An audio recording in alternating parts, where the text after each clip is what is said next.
Começa agora. Diário Econômico PicPay. Uma análise das principais informações que impactam os mercados, A economia global e do Brasil.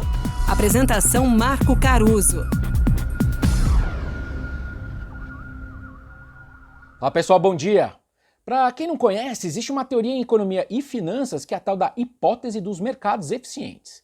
Bem ali no estilo soberbo de alguns dos meus colegas de mercado financeiro, diz a teoria que os preços dos ativos já refleteriam todas as informações que estão disponíveis e de forma eficiente. Ou, no bom português, seria então impossível a gente ter retorno consistentemente superior à média do mercado nos nossos investimentos, né? Só com base nas informações públicas que estão disponíveis. Basicamente porque os preços já incorporariam todas essas informações. Pode até ser, tem muita gente séria, acadêmica, que passa uma vida inteira tentando provar isso. Assim como muita gente boa tenta provar o contrário na prática ali do mercado financeiro, né? Tá todo mundo, olha os fundos multimercados, tentando bater o mercado. Na verdade, tanto faz aqui pra gente agora. Eu só comecei o episódio assim hoje para dizer que, pra mim, os investidores mundo afora conseguem se concentrar em no máximo 3 narrativas no dia a dia. É o que eu sinto aqui nas trincheiras do curtíssimo prazo de um podcast que tem que contar histórias de economia e finanças diariamente para vocês. Pois bem, nesse começo de ano os mercados seguem então com duas obsessões, duas narrativas, né? A primeira é tentar adivinhar o que cada dado e evento econômico significa para o timing de corte de juros nas principais economias. E segundo, até onde os riscos geopolíticos que eu citei ontem vão atrapalhar ou não esses e outros grandes temas de 2024. Ontem, por exemplo, um navio dos Estados Unidos que transportava commodities a granel foi a primeira embarcação comercial do ano a ser atingida por um míssil vindo do Iêmen.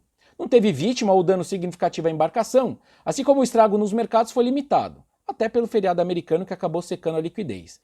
Mas o meu feed de notícias e minha caixa de e-mail segue cheio de gráficos sobre o aumento do frete marítimo, que a gente está vendo em vários pontos do globo, e a boca de jacaré dele com as inflações baixas de bens mundo afora. Será que a inflação vai começar a subir por causa do frete marítimo?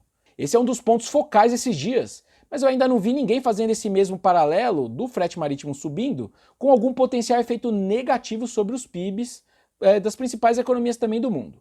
No fundo, está todo mundo esperando que nada disso escalone, né, piore muito a partir desse ponto que a gente já está. Que, aliás, é o que todo mundo pensa sobre, por exemplo, Israel e Hamas já há um tempo. Acho que já acalmou, né? Pior do que já está, não vai ficar.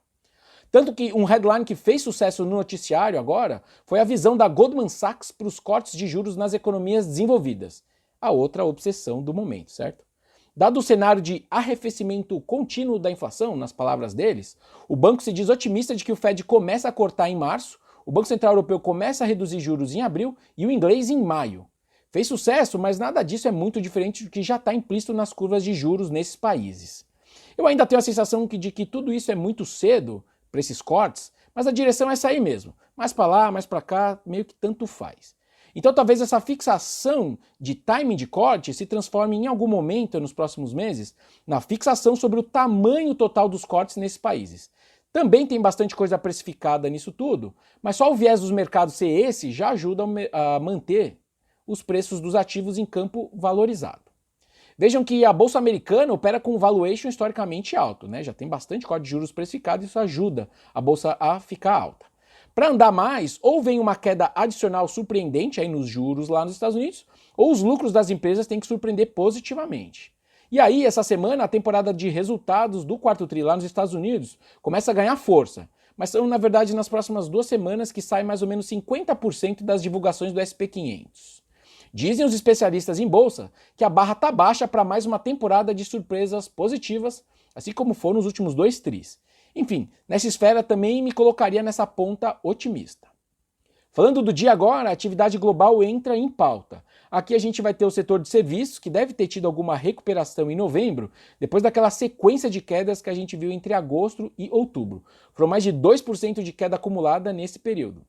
Parece brincadeira, mas dá para colocar na conta da Taylor Swift e do RBD parte dessa recuperação. Os dois são serviços, certo? E teve bastante demanda por esses eventos, e isso fez preço sim nos dados.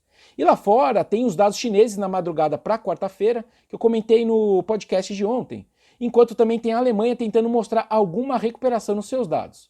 Por incrível que pareça, a âncora do PIB da zona do euro está vindo de lá esses tempos, da Alemanha. Por hoje é isso, turma. Bom dia, bons negócios e sorte sempre. Você ouviu? Diário Econômico PicPay. Uma análise das principais informações que impactam os mercados, A economia global e do Brasil. de segunda a sexta, às 6 da manhã, no Spotify e YouTube.